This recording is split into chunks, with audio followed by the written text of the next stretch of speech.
Bismillahirrahmanirrahim. Assalamualaikum warahmatullahi wabarakatuh.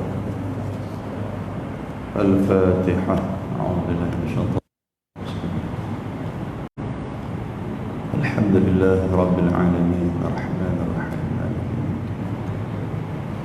Iyyaka na'budu wa iyyaka nasta'in. Ihdinas siratal mustaqim. Shiratal ladzina an'amta 'alaihim ghairil maghdubi 'alaihim waladdallin.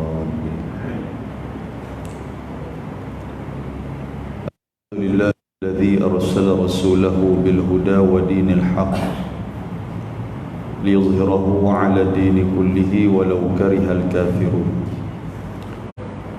Asyhadu an la ilaha illallah wahdahu la syarika lah wa asyhadu anna Muhammadan 'abduhu wa rasuluh.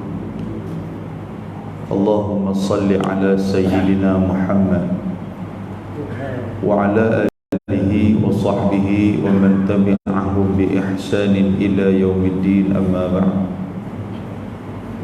Rabbi shrah li sadri wa yassir li amri wahlul 'uqdatam min lisani yafqahu qawli.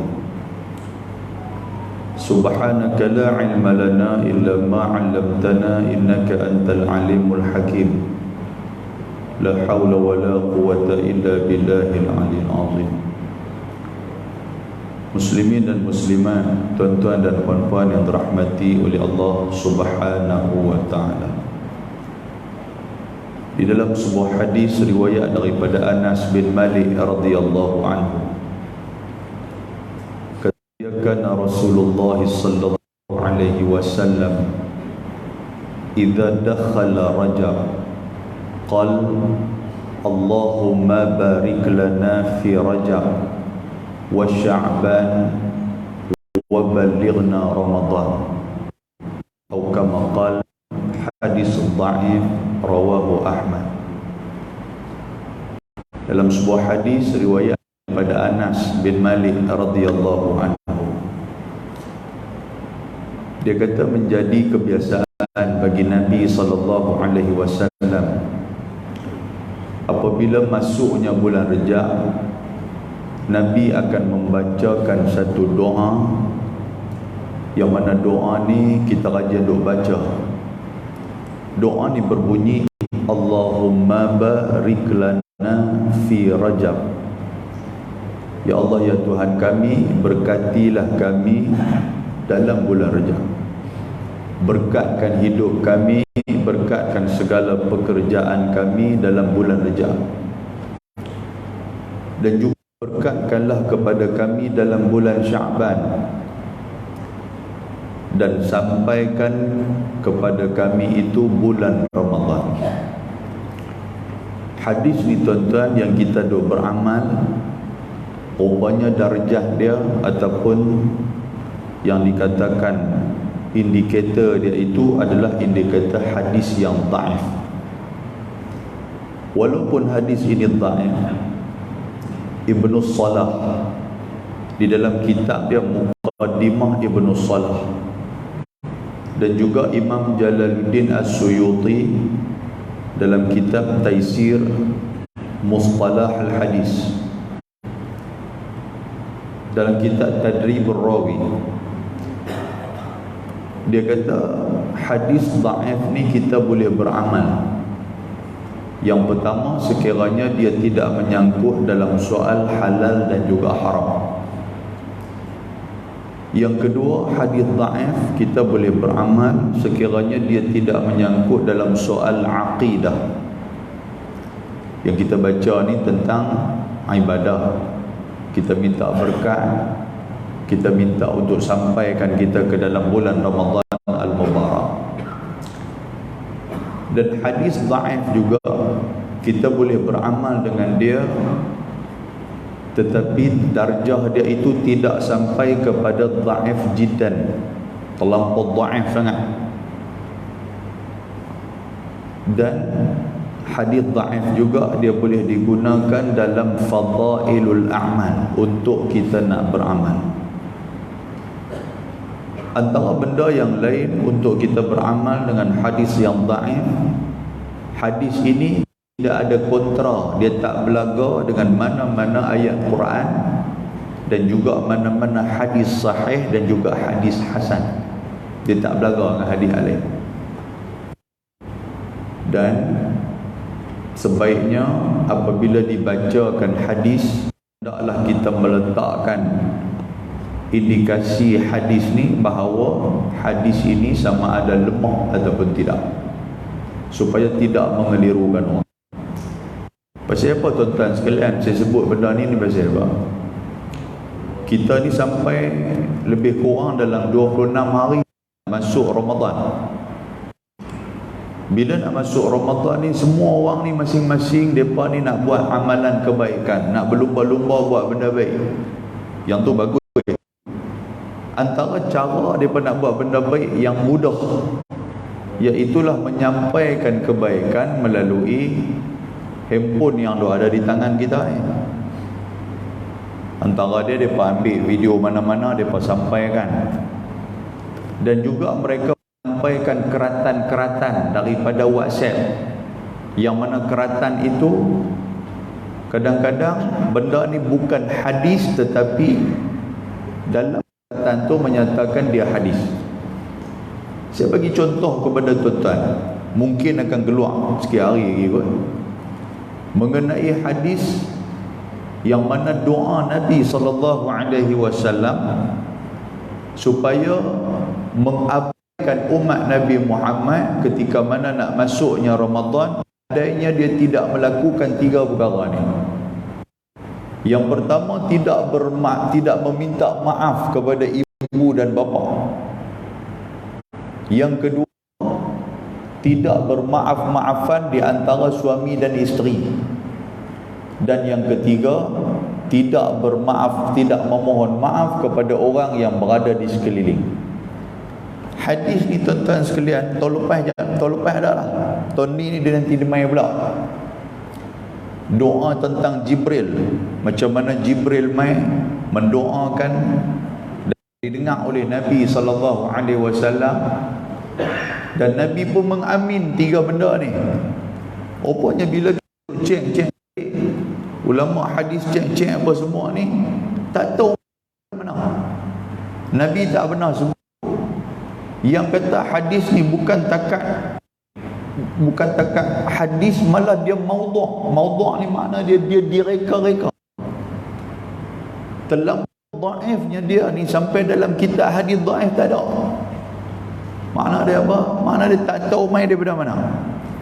Bila tak tahu main daripada mana, benda ni menjadi satu racun dalam masyarakat apabila kita sebarkan benda yang bukan daripada kalam Nabi.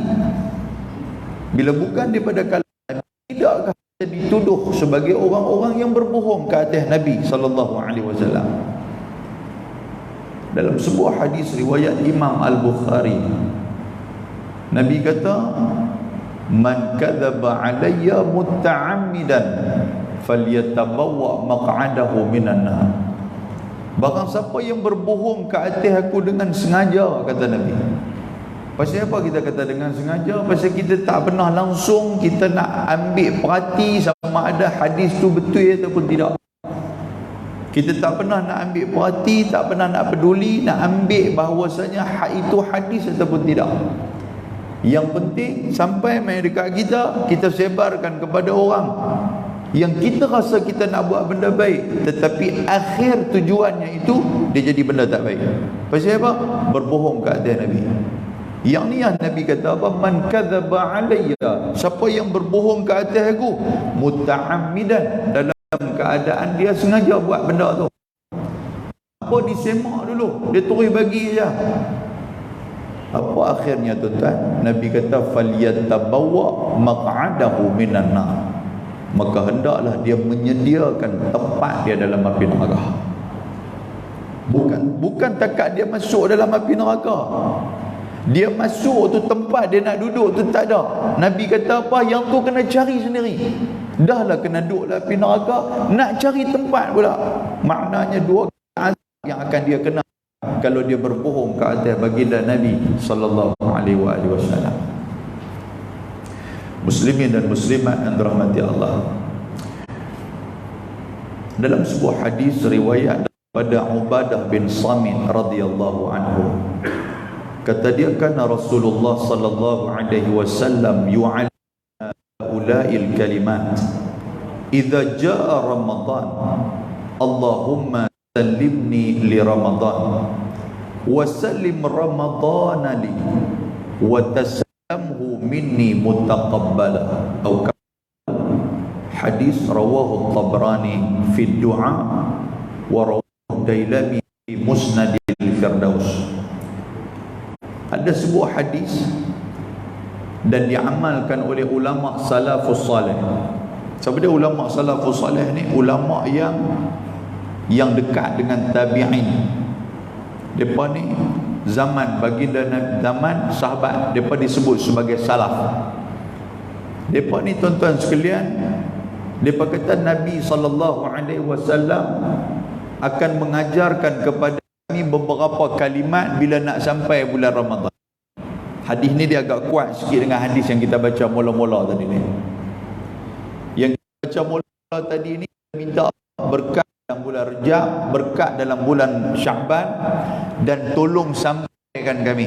Maknanya sampai ni apa sekalian? Tolong sampaikan kami kepada bulan Ramadan. Bagi kita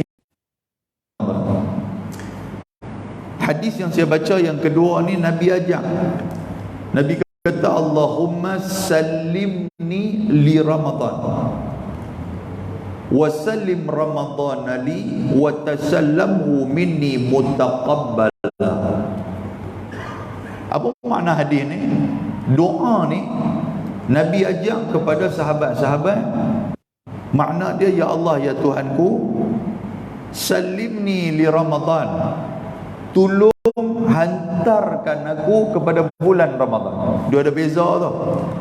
Balighna makna dia sampaikan kepada kami Ramadan, bawa kami pergi kat Ramadan sah. Tetapi kalau salimna, hantarkan kami dalam bulan Ramadan, bukan takat sampai bulan Ramadan tinggal macam tu dah, tetapi bawa dalam bulan Ramadan dan memperkenalkan dia kepada tu. Yang tu lagi detail. Lepas tu wasallim Ramadana li, bawa Ramadan tu pula mai kepada kita. Nampak tak sekalian? Ada orang yang ketika mana dia tak kenal Ramadan dan Ramadan pun tak kenal dia, pasal itulah dia tak tahu benda apa dia nak buat dalam Ramadan, pasal dia tak kenal. Dan doa yang kita baca pun takat tu, ya balighna Ramadan, sampai kita kat Ramadan habis. Kita tak tahu kok mana Ramadan, kita tak tahu apa kelebihan Ramadan, kita tak tahu segala fadilah, segala fadail dan kelebihan keistimewaan yang ada dalam bulan Ramadan. Saya bagi contoh yang nak bagi faham lagi mengenai doa ni. Kita tak tahu Masjid Matang Janggui kat mana. Tiba-tiba kita tanya orang, tolong Ustaz, tunjuk kat saya Ustaz, di mana Masjid Matang Janggui. Tu pun tunjuk, dia kata Masjid Matang Janggui, duk nampak kubah tu, pilah kita pun main. Kita main tuan-tuan sekalian, sampai kita dah sampai dah, tunjuk tu hanya dia lagi sampai lah. Bila kita dah sampai, kita tak tahu nak pergi tala ke mana, mana ada pintu, mana ada bilik air, mana ada tempat nak semayang, kita tak tahu. Pasal apa? Pasal kita habaq kat dia, suruh tunjuk ya. Dan nampak tak? Maknanya sampaikan kepada saya ya, tak mana Ramadan, tak mana yang dikatakan masjid tu. Nampak? Tetapi kalau guna perkataan salimna, hantar tu, kawan ni kata, jom mai ikut saya. Dia bawa kita main, dia tunjuk pula, dia kata tang tu pintu abang parking kat sini, bila ayah ada belakang, lepas tu tempat semayang abang masuk kau ni, lepas tu kalau abang tak mau nak keluar kau ni, abang keluar kau tu. Kita tahu tak masjid macam mana? Begitulah doa yang diamalkan oleh salafus salih. Minta Ramadan ni kita kenal, dan Ramadan itu kenal kita, maka watasallamhu minna mutaqabbala. Bila dah kenal di antara satu sama lain, sudah pastilah kita minta dimakbulkan segala amal yang kita buat dalam bulan Ramadan al-Mubarak. Muslimin dan muslimat yang dirahmati Allah Subhanahu wa taala. Yang kedua ni adalah sambungan daripada doa yang kita duk baca tau. Kita duk baca dah barik lana fi Rajab wa Sya'ban wal balighna Ramadan, tambah pula sallimna li Ramadan wa sallim Ramadan lana wa tasallamhu minna mutaqabbala. Sekurang-kurangnya benda tu ada ending dia daripada dia tersangkut. Muslimin dan muslimat yang dirahmati Allah, dalam sebuah hadis riwayat daripada Usamah bin Zaid radhiyallahu anhu, kata dia Nabi sallallahu alaihi wasallam, Usamah tanya Nabi, kata ya Rasulullah, lima araka tasumu syahran minasy-syuhuri ma tasumu min Sya'ban.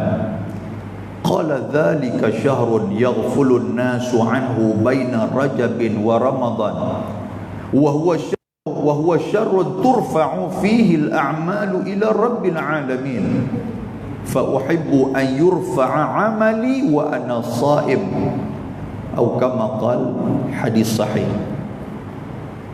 Usamah bin Zaid bin Harith ni nama besar ni. Usamah ni siapa? Usamah ni adalah anak kepada Zaid bin Harithah. Zaid bin Harithah ni siapa? Zaid bin Harithah ni anak angkat kepada Nabi SAW. Cerita dia panjang lah, macam mana Zaid diangkatkan oleh Khadijah kepada Nabi. Zaid ni orang kaya, dia kena rompak di tengah jalan, dan sekali tak ada apa sebagai hamba. Khadijah beli, bila Khadijah beli, Khadijah bagi kat Nabi Muhammad sebagai hamba, sebagai Nabi Muhammad tidak menjadikan Zaid sebagai khadam, tetapi dia mengangkat Zaid sebagai anak dia. Dia jadikan Zaid sebagai anak angkat. Sayangnya Nabi Muhammad kepada Zaid ni, sampai masyarakat dan juga sahabat di sekeliling waktu tu duk fikir, kata wasiat ni boleh diberikan kepada harta mawaris boleh diwariskan kepada anak angkat. Sampai tahu tu, pasal dia tengok macam mana rapidnya Nabi dengan Zaid ni. Allah Ta'ala turun menghalang benda tu daripada berlaku. Harta waris, harta faraid, harta pesaka hanya kepada anak kandung, bukan anak angkat. Jadi Usamah bin Zaid ni siapa? Dia ni cucu angkat kepada Nabi sallallahu alaihi wasallam. Dia bila dia tengok Nabi dalam bulan Sya'ban, Nabi ni rajin puasa, dia pergi tanya Nabi sallallahu alaihi wasallam.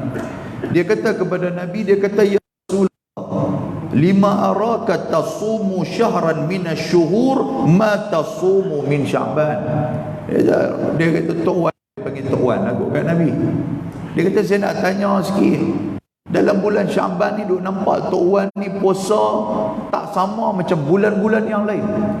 Bulan yang lain puasa juga sunat, bukan tak puasa, tapi tak banyak macam mana bulan Sya'ban. Kecuali Ramadan lah, Ramadan penuh. Jadi Usamah tanya kepada Nabi sallallahu alaihi wasallam. Maka jawab Nabi sallallahu alaihi wasallam, Nabi kata, dzalika syahrun yaghfulun nasu an.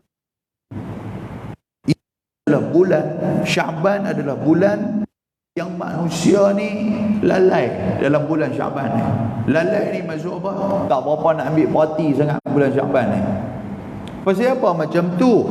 Baina Rajabin wa Ramadan. Pasal bulan Sya'ban dia terkepit di antara dua bulan yang besar. Apa dia? Bulan Rajab dan juga bulan Ramadan. Dia terkepit, dia duduk tengah-tengah. Rajab kita kenal dengan apa bila masuk Rajab? Kita kenal dengan peristiwa Isra wal Mi'raj. Bila mai bulan Rajab, kita nanti duk honggak pengurusi masjid, tak buat ceramah Isra Mi'raj ke? Kita kata macam tu. Maknanya kita tahu masuk Rajab, ceramah Isra Mi'raj. Sahabat semayang.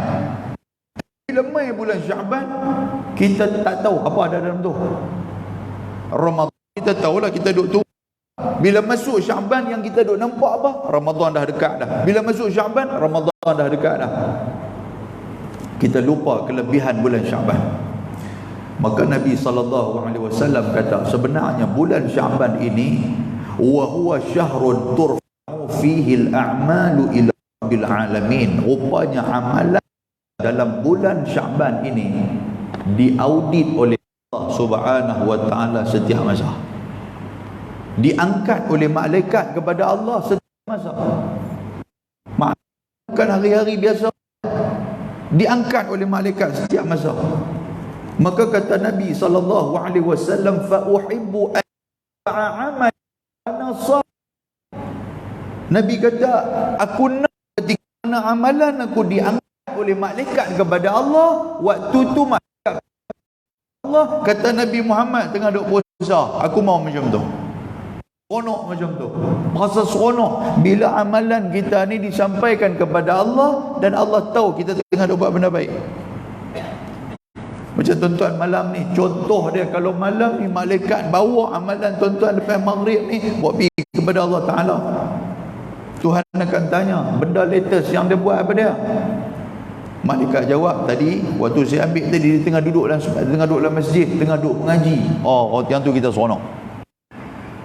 Bukan duduk di tempat yang tak elok. Sebab itulah bulan Syaban Nabi kata kalau boleh ketika amalan aku dibawa dan diangkat oleh Allah, aku tengah berpuasa. Muslim yang dirahmati Allah, yang ni tak ada dalam hadis ni, cuma saya nak peringat kepada tuan-tuan. Satu lagi kelebihan Syaban daripada nisfu Syaban. Nisfu Syaban ni maksud dia sebahagian, separuh.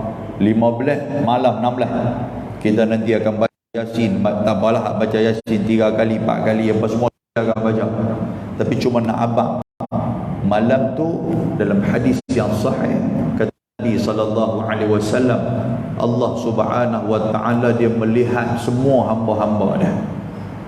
Tuhan semua hamba-hamba dia. Fayaghfiru lakum jami'an. Nabi kata, bukan takat tengok, tetapi Allah Subhanahu wa taala mengampunkan semua dosa-dosa orang yang berada pada malam tu, kecuali 2 golongan, kata Tuhan. Kata Nabi SAW, yang pertama golongan al-musyrik, orang yang buat syirik kepada Allah. Yang kedua musyahid, iaitu orang yang duduk bermasam muka, duduk bergaduh yang tak baik-baik. Dua ni jam, tuan-tuan sekalian. Nombor 1 syirik. Jangan duk buat benda syirik. Jangan duk percaya kepada benda karut-marut, tuan-tuan. Jangan duk percaya. Bagus dah main semayang apa semua tu. Waktu pergi ambil yang semayang, pergi selok-selok jubah, orang duk perhati benda apa duk ada di pinggang ni. Rupanya ada benda merah duk pergi lilitkan duit sedikit. Orang pergi tanya, ni Pak Haji ni benang apa? Tak tahu tadi benang cacing. Benang cacing umur 70. Bukan cacing dah, benang anaconda. Rupanya tuan-tuan dia ramai apa-apa, dia buh benang tu, dia ambil tang kampung Kijang tang mana ke apa ke kan, bomo siam mana nak bagi kemah badan, dia duk percaya pada merah tu, tuan-tuan sekalian, berang kuning ke apa ke, benda tu syirik. Bila benda tu syirik, malam ni 10 Syaban Allah Ta'ala nak ampunkan, dia sangkut pasal ada benda haram pada kita, pasal kita dah buat amalan syirik. Nombor 2, kalau kita bergaduh dengan orang, bermasam muka dengan orang, jangan sampai 3 hari. Jangan sampai 3 hari. Hari keempat kita mau berkawan balik. Pasal apa? Kita tak mau mana Tuhan nak ampunkan kita, tiba-tiba duduk terhalang dengan perseteruan ataupun ataupun benda benci dan sebagainya, hasil daripada hati kita nak boleh bersatu.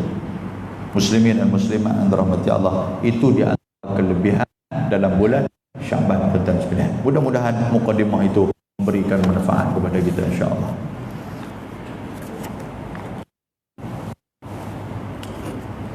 Kita buka kitab Tanbihul Ghafilin.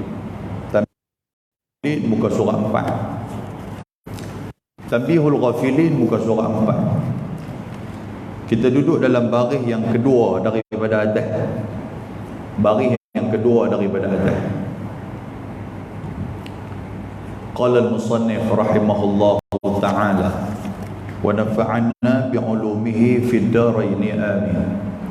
Kita masih lagi berada dalam al-babul awal fi 'uqubati tariki salat, iaitulah pada bab yang pertama pada menyatakan 'uqubah ataupun menyatakan azab dan ancaman balasan kepada orang-orang yang sengaja duk tinggal sembahyang. Dia buat heran tak heran dengan sembahyang ni. Baik, tuan-tuan tengok dalam muka surat yang keempat dalam baris yang kedua, yang ketiga daripada atas. Ujung sekali dalam kurungan tu dia kata waqala, dia kata waqala sallallahu alaihi wasallam masalus salawati kamasalin nahrin jarin ala bab ahadikum yaghtasilu minhu kulla yawmin 5 marrat hal yabqa alaihi wasakh. Qalu la ya Rasulullah. Qala kadzalika as-salatu maghsiludz dzunubi. Dalam hadis ni Nabi sallallahu alaihi wasallam telah bersabda, kata Nabi adalah semayang 5 waktu itu.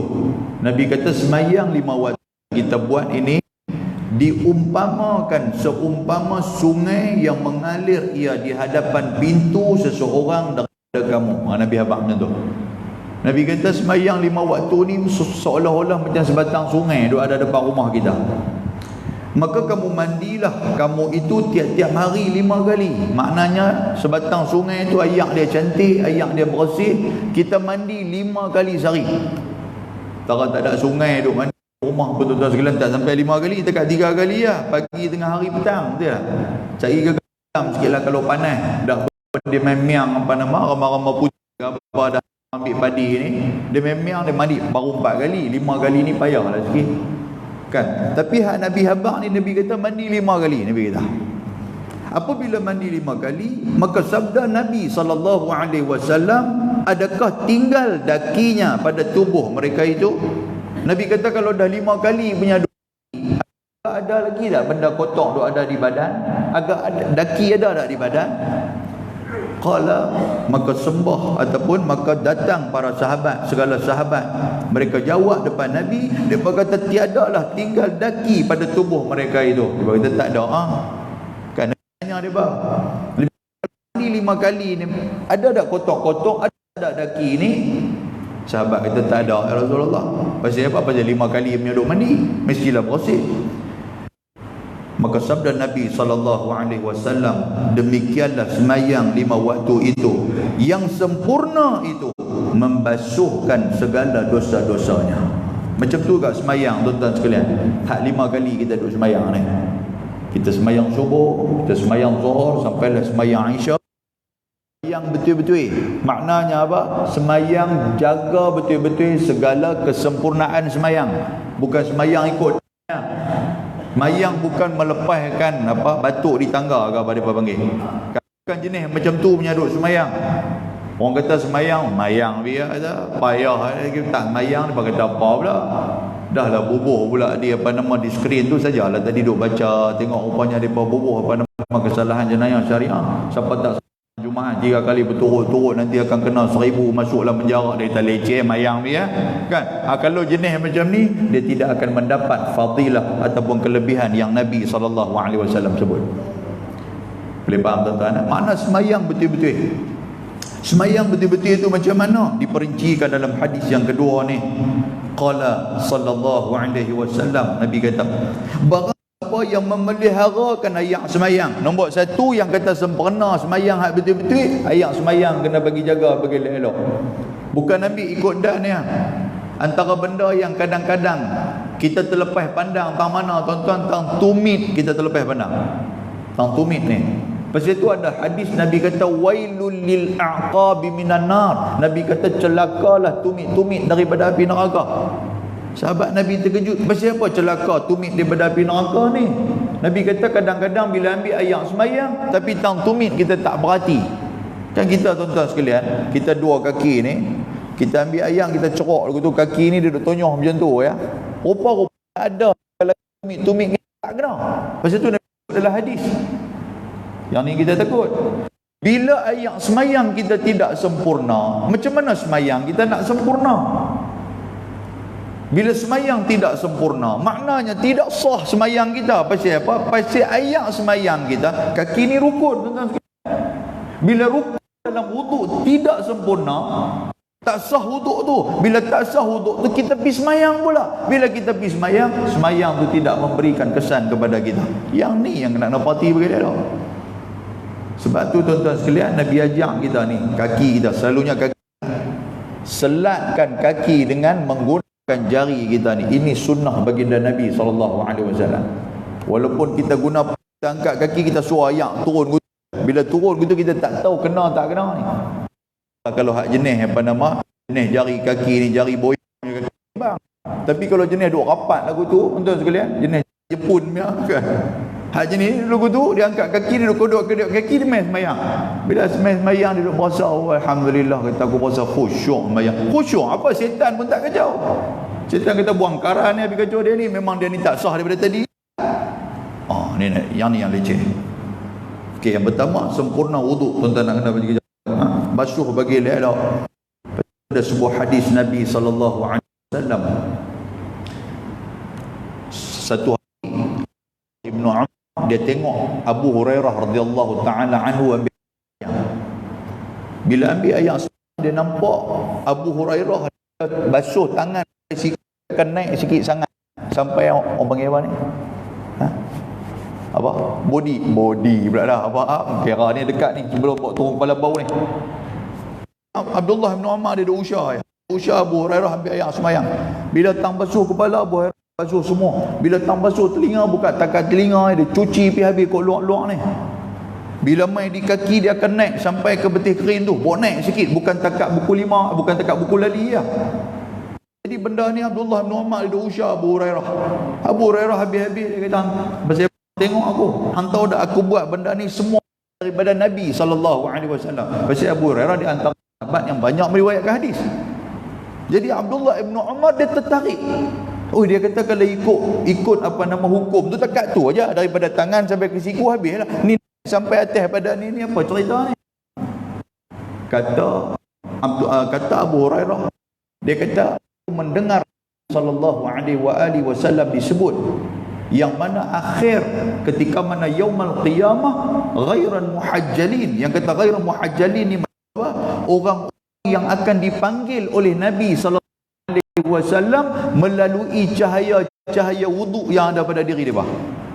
Nabi umat dia macam Nabi cahaya, Nabi tahu tu umat aku duk ada tang tu sikit, Nabi pun keluar kita ambil duk tang ni.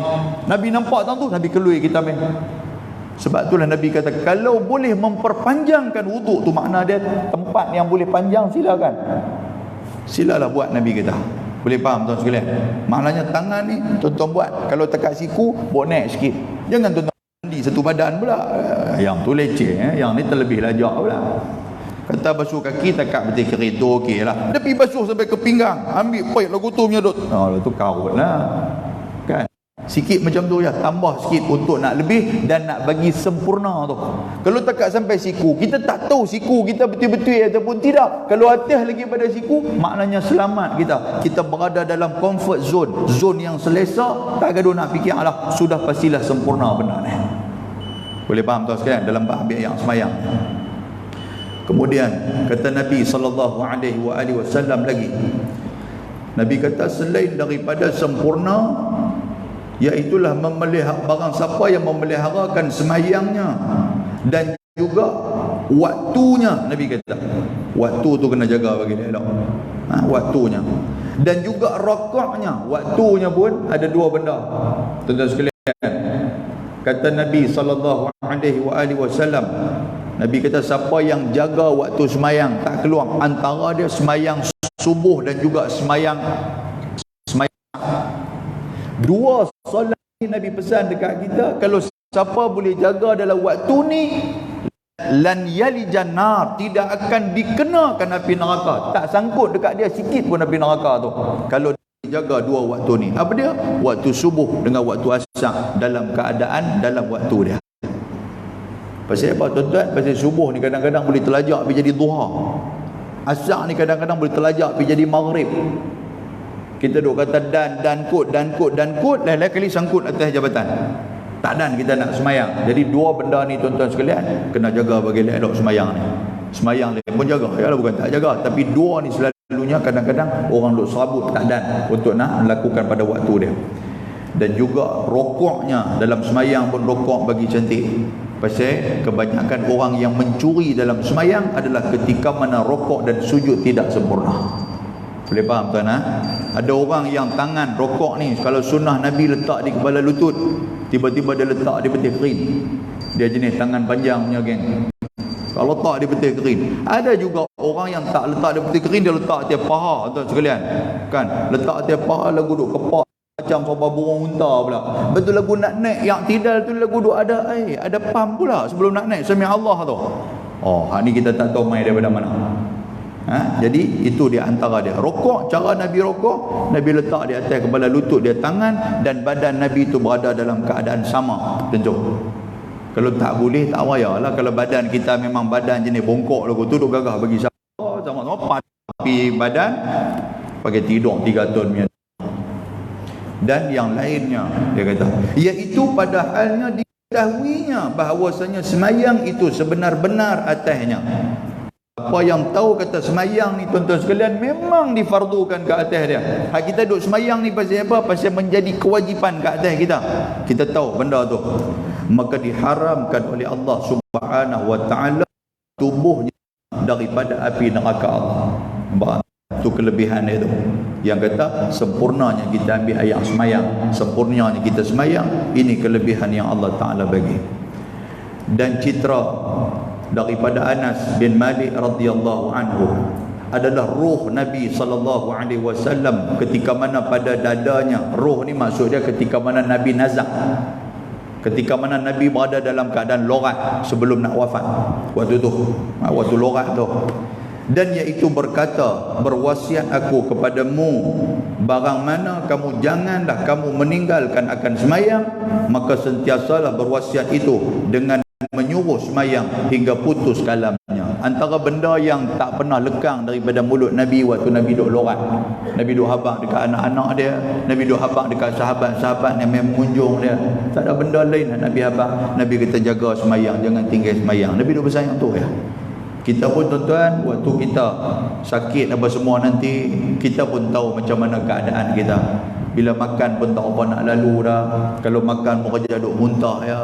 Lepas tu hilang dah selera makan, masuk apa nama segala dah duk berasa tawak ya. Lepas tu duk berasa dinding perut pun makin lama makin duk kecil. Duk boleh masuk susu ya. Tuan sekalian, straw pun dah boleh dah bubuh masuk lubang hidung dah waktu tu. Waktu tu jenis-jenis macam tu tu. Orang main ayah kata, ayah nak pesan apa? Tak ada benda. Kita ingat balik. Kita duduk mengaji ni. Nabi dulu waktu sakit, Nabi pesan apa? Kalau boleh, jangan tinggal semayang. Nabi kata. Abang yang tu sudah. Kita buat apa macam tu ya kat anak-anak kita. Kan? Aku tak mau pesan apa kat hampa. Waktu tu bercakap pun dah lidah pun dah ni dah. Belah. Jangan tinggal semayang. Abang tu sudah. Apa dia ayah? Jangan tinggal semayang. Oh, ingat kau tahu. Yang kata anak ni pun. Kadang yang akan nama bank apa, nama Songyang apa ke. Entah, yang tu boleh faham nah? Yang tu ya kita pesan yang tu cukup. Anak nak buat tak buat, yang tu urusan dia. Yang penting kita waktu kecil kita dah ajak dia. Waktu kecil kita bawa dia pergi ke masjid, kita tunjuk kat dia cara nak semayang. Yang tu lepas dah beda kita. Kalau dia semayang tuan-tuan, benda ni akan menjadi satu amalan yang Nabi SAW sebut ilmun yuntafa'u bih, ilmu yang bagi manfaat mak dan ayah yang tu. Apa dia ilmu tu? Ilmu ajak semayang, pesan dekat dia semayang. Tuan-tuan yang duk semayang lah ni, tuan-tuan, mak ayah tuan-tuan dapat ni. Kita ingat balik dulu ni pak kita bawa keluar tali pinggang askar. Pak kita pakai askar dulu ni. Dia balun betul belakang sampai naik balon kalau tak orang semayang. Bukan takat tu. Pinggang tu tuan-tuan sekalian kadang-kadang dia di depan ruang tamu tu nak abang-abang, dia kata kalau hantar orang semayang, yang tu nanti jadi makanan hang leboh lagu tu. Tengok tu semayang tu walaupun dipaksa waktu tu, tapi alhamdulillah hari ni kita semayang. Bila kita duduk semayang, salam dari suruhan dan perintah dan juga nasihat yang dia bagi kat kita waktu dulu kepada dia sampai kepada dia sampai hari ini. Begitu juga dengan kita. Sebab ketika mana kita mati ni tuan-tuan, doa kita belum tentu boleh dapat daripada anak. Belum tentu. Kadang-kadang anak kita ni tak ada nak doa, dia bangkit balik terus betul ya. Jadi apa dia? Walaupun tak dapat doa daripada mulut dia, sekurang-kurang amalan yang kita nasihati dia hidup dulu, waktu anak awal hidup dulu tuan-tuan, itulah yang akan datang kepada kita. Pesan yang teruk. Muslimin dan muslimat yang dirahmati Allah, dan ini adalah sunnah baginda Nabi sallallahu alaihi wasallam. Dan bersabda Nabi sallallahu alaihi wasallam, "Idza tarakal 'abdu faradan wahidah kutiba ismuhu 'ala babin nar." Nabi kata, artinya sabda Nabi sallallahu alaihi wasallam, apabila meninggalkan seseorang akan suatu fardu, yakni fardu sembahyang, benda yang wajib kau tu tinggal satu ya, maka menyurat oleh Allah Subhanahu wa taala, maka menyuruh oleh Allah Subhanahu wa taala akan malaikat untuk menyurat nama orang itu pada pintu api neraka. Tuhan panggil malaikat tulis sembahyang ni, tulis nama dia di api neraka. Bubuh siap-siap booking pintu mana-mana, booking hotel hari sekian-sekian dia tak sembahyang, bubuh nama dia tu. Yang ni yang paling kita takut tuan-tuan sekalian, nama kita tu ada di api. Dan citra daripada Ibnu Abbas radhiyallahu taala anhu berkata, ia adalah ku dengar sabda Rasulullah sallallahu alaihi wasallam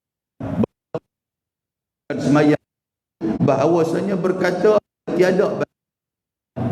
Ibnu Abbas dia kata, aku pernah dengar Nabi sallallahu alaihi wasallam bersabda, Nabi kata, barang siapa yang tak sembahyang maka dia bukan orang Islam. Nabi, yang ni yang paling takut tuan sekalian. Kan, maksud bukan orang Islam ni apa? Kufur. Sebab hadis Nabi kita hadis, man taraka salata muta'ammidan faqad kafara jihara.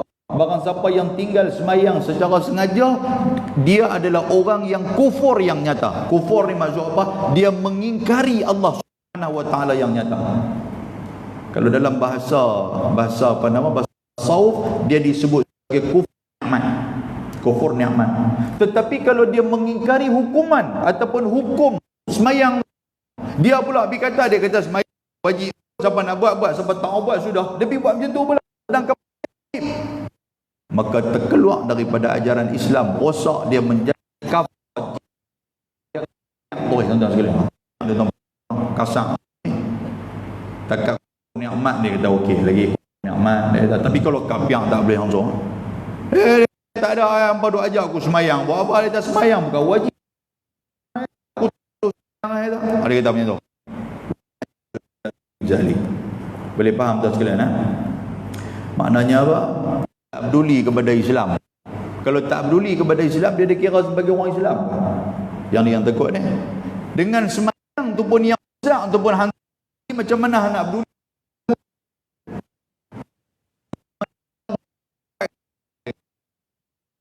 Kata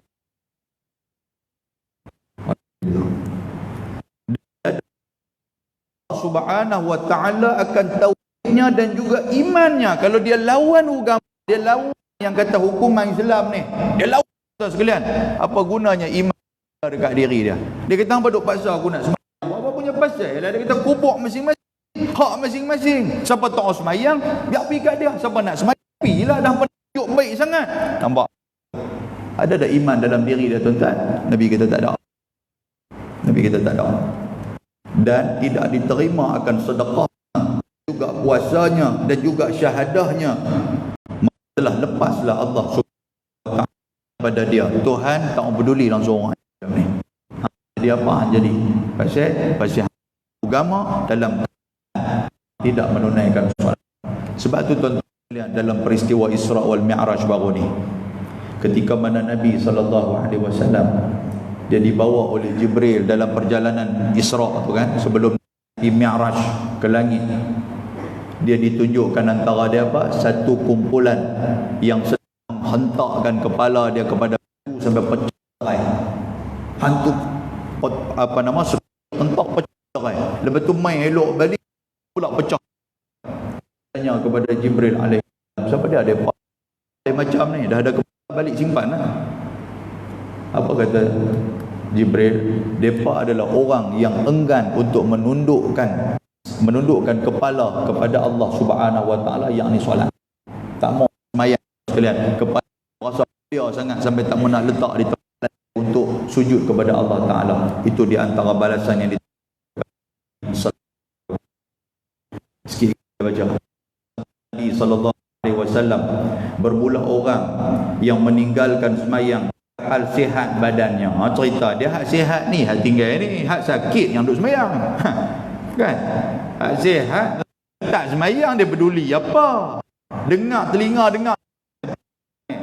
Yang hak mai ni mana larat ni? Hak besiang, hak bungkuk ada buah siap. Ni yang penuh di masjid ni. Kan? Dia marah kat tak boleh nak pergi ke mana, hak jalan setapak lagu tu lah, teringin sihat tak nampak datang ni. Tapi masjid Matang Jambu ni, masjid Matang Jambu datang ni kan. Kan? Nabi kata barang siapa yang meninggalkan sembahyang pada hal sihat tubuh badan dia, bukan ada pasal pun. Kali tinggal sembahyang pasal tak sihat, contoh dia tu, bolehlah gagak-gagak tapi sihat. Dan dia kata apa? Maka tiada ditilik oleh Allah Subhanahu wa taala kepadanya dengan tilik rahmat. Bila kita dalam Tuhan nikmat badan sihat, tiba-tiba kita tak sembahyang, kita tidak menghargai Allah Subhanahu wa taala. Bila tak hargai, Tuhan tak mau tengok kita dengan rahmat. Rahmat ni maksud apa tuan-tuan? Kasih sayang, tidak berada dalam naungan Allah Subhanahu wa taala.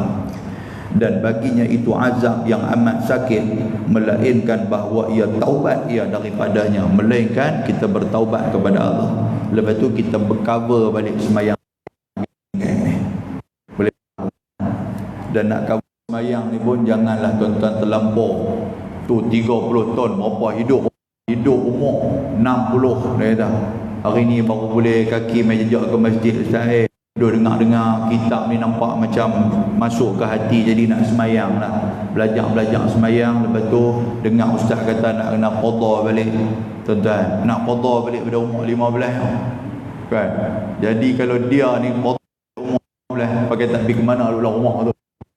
Kata pergi mana haji, pergi mana apa, dia kata qada baru 10 tahun, dia kata ada lagi 50 tahun tak habis lagi. Tu dia tuan sekalian kan.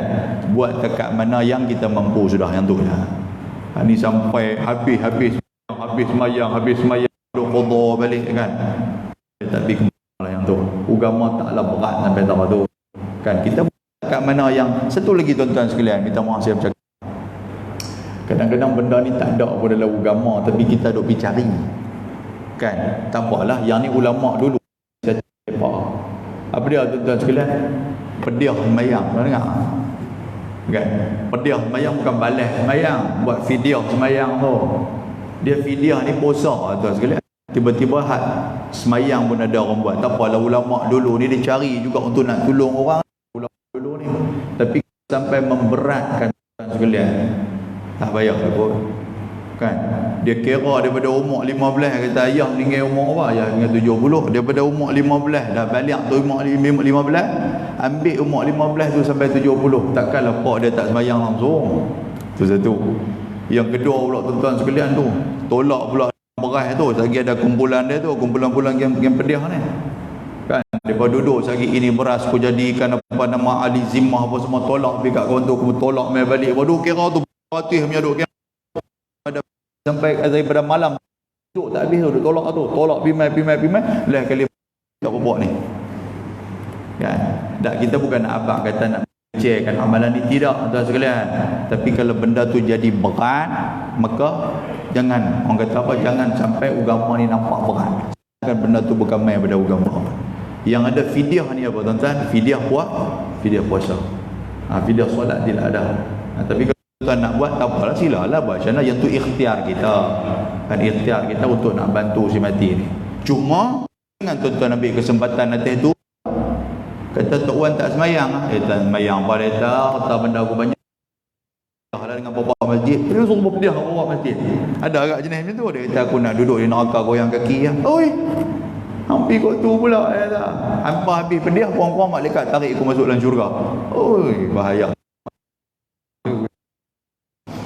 ya. Dan lagi Nabi SAW bermula 10 jenis daripada umatku yang akan disiksa akan dia oleh Allah Ta'ala pada hari kiamat, dan disuruh mereka itu api jahannam. Wallahu subhanahu wa ta'ala a'lam. Kita mesti dekat tu. Tuan-tuan kalau nak tanda dekat. Dan lagi bersabda Nabi SAW ber-10 jenis golongan siksa. Yang tu kita siapa 10 golongan yang akan diazab dan disiksa oleh Allah Subhanahu wa ta'ala. Jadi tuan-tuan sekalian, saya rasa dan atau bulan depan dengan ni. Tengok no. Dengan ni dah. Tak. Baik, kalau tak ada tuan-tuan dengan kesempatan saya mengucapkan selamat Allah mubarak kepada sekalian, yang mana perempuan kita ni semua abang anak dara kita ke cucu kita suruh pulun dah buat lagi, mereka pula kena bayar pediah pula kan. Kena bayar apa ni. Jadi tuan-tuan sekalian, jadi benda kena perhatikan dan tingkatkan amalan kita dalam bulan Syaban ni. Sebab kita tak mau terkejut tuan-tuan sekalian, kita tak terkejut. Bulan Syaban ni untuk pasal apa Nabi ajak kita berpuasa dalam bulan Syaban? Pasal menjadi persiapan dan persediaan untuk kita menuju Ramadan Al-Mubarak. Kan? Sebab persediaan itulah tuan-tuan sekalian yang macam-macam waktu nak buka puasa ni, macam-macam ada. Kan? Waktu nak buka puasa, waktu nak sok kan macam-macamnya. Dia kata apa nama suplemen ni nak bagi tahan perut 2 hari ni. Ada juga jenis macam tu. Kan? Jadi hak tu kita takut. Baik, mudah-mudahan Allah Subhanahu wa taala merahmati. Qul qouli hadza astaghfirullahal azim. Assalamualaikum. Bismillahirrahmanirrahim. Alhamdulillah, salatu wassalamu ala Rasulillah wa ala alihi wa sahbihi wa nasarahu wa wala din wa 'allimna at-ta'wil siratakal mustaqim. Rabbana atina fid dunya hasanah wa fil akhirati hasanah wa qina azaban nar. Wa sallallahu wasallam alaihi walhamdulillahi rabbil alamin. Taqabbalallahu minkum.